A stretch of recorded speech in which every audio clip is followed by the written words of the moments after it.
गल्पर शीर्षक अवांछित मातृत्व। गाल्पिक स्वप्नांशु कुमार दास, केन्द्रापड़ा। भोर 4टारू उठी स्नान पूजा सारी अन्यान्य कार्य करी थांती अध्यापिका अंकिता देवी। सकाळु जीवाकू हेब केन्द्रापड़ा। मनरे अनेक उत्कंठा। सेई जगह से बेस परिचित। ता छड़ा प्रभु बलदेव जीव दर्शन से तत्परता। आयवा विज्ञान महाविद्यालय से दिन 11 घटिकार एक सेमिनार रे मुख्य वक्ता भाव जोगदेवार कार्यक्रम रही। निर्धारित समय से बाहरी आसी प्रथमे प्रभु दर्शन करी बेढ़ा परिक्रमा करी भोग पाई कॉलेज को बाहरी पारे। निछाटिया जगार चली थांती। बाटर माँ छुआलिया ठाकुरानी मंदिर को जाई माँ का दर्शन कले। आगरू से अनेक बार एठाकू आसी आमिष भोजी खाई। प्राय अधिकांश जगह से परिचित थिले। एथर से सीधा कॉलेज को गले। सेठारे तांको उच्छ्वसित संबर्धना दि जाइथिला।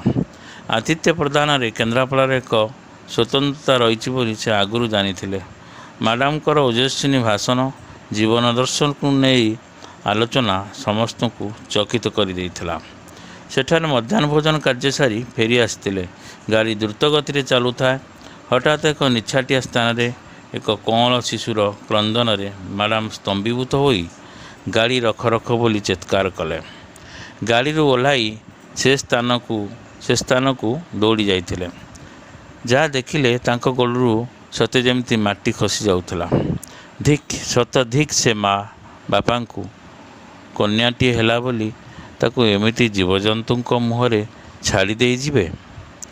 तार कौन दोष थिला? से कौन गोटे खेलना?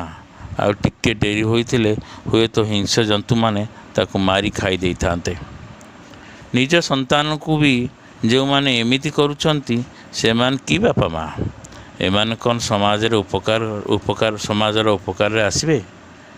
मन इच्छा गाली करी आखिर लुहर पिलाटी को समबोधना जनाई कोलेई नहीं आलिंगन करथिले। तुरंत चाइल्ड हेल्पलाइन को फोन करी पिलाटी को देइथिले। ए सबू देखी तांकर अतीत दिन गुड़ाक सबू तांको आखि आगे नाची जाउथला। तांको भी एमिति क्यों माँ बापा गोटे परित्यक्त घरे छाड़ी देइथिले बोली ए जिले रे कोरुआठारे थिबा पल्लीश्री कन्याश्रम माउसी कहूथिले, जेउठी से 15 वर्ष रही मैट्रिक शेष जाए अध्ययन करुथिले। तापर महांगार जने देवतुल्य व्यक्ति अभिषेक महांती तांको पोष्य संतान भाव ग्रहण करी पाठ पढ़ाई योग्य कले। तापर प्रतियोगितामूलक परीक्षा देई कृतकार्य होई से एक प्रतिष्ठित सरकारी महाविद्यालय अध्यापिका भाव कार्य करुचंती। तांको मनरे असुमारी प्रश्न कहीं एमती होउची? मनीष जेते जेते शिक्षित होउची तार बुद्धि विवेक लोप पाई जाउची। किए पितामाता सानिध्य न पाई विकल होउची तो आउ किए पितामाता को बोझ भावी वृद्धाश्रम छाड़ी दे आसुची। किए पिलाटीए जन्म न करि पारी दुखरे रही अच्छी तो किए छुआ जन्म करी फिंगी देउची। गर्भरू बार बार भ्रूण हत्या करुछि। विचित्र दुनिया रे अजब मनीष एमिति भाबु भाबु केतेबले जे तांको घर पड़ जाइछि से जानी पारले नाही। खाली ईश्वर को हाथ जोड़ी प्रार्थना कले, हे प्रभु प्रत्येक पितामाता को सद्बुद्धि दियो ठाकुरे। से माने गोटे संतान को संसार को आनिबा पूर्व 100 थर चिंता करंतु। से माने रक्त मांसर मनीष खेलना नुहे, खेली फोपारी देवे।